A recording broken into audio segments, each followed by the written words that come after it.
Want to welcome you again to preaching previews here at Fairfield Presbyterian Church in Fairfield, New Jersey.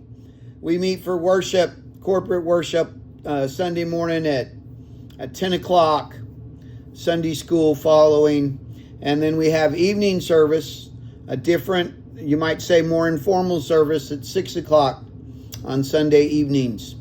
So, that's kind of our schedule now. We're continuing to work our way through Ephesians, Paul's letter to the church at Ephesus. We're in a new section, beginning at chapter 4, verse 17, where Paul urges us to no longer live like the Gentiles. That is, to live like people that don't know Christ. He eventually will tell us how to live for Christ, and having been transformed by Christ and by His Holy Spirit, how that works. But he begins by saying what we shouldn't do, and by doing so, he reminds us of the mindset, you might say the worldview, the disposition, the attitude of unbelievers.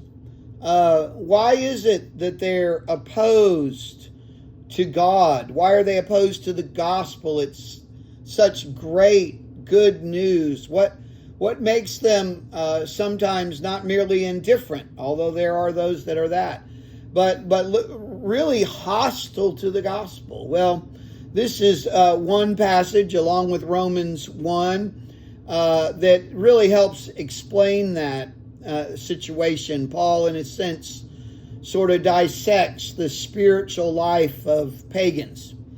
And so we need to know what that is. In a sense, we need to know where we've come from. But it'll also help us as we're interacting with others. And we're interacting with people that show, let's say, hostility toward the gospel. Why do they act that way?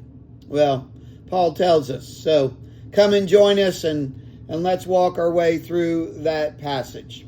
If you can't be with us this Lord's Day, we trust you'll be somewhere where you can gather with God's people to hear the gospel preached. May God bless.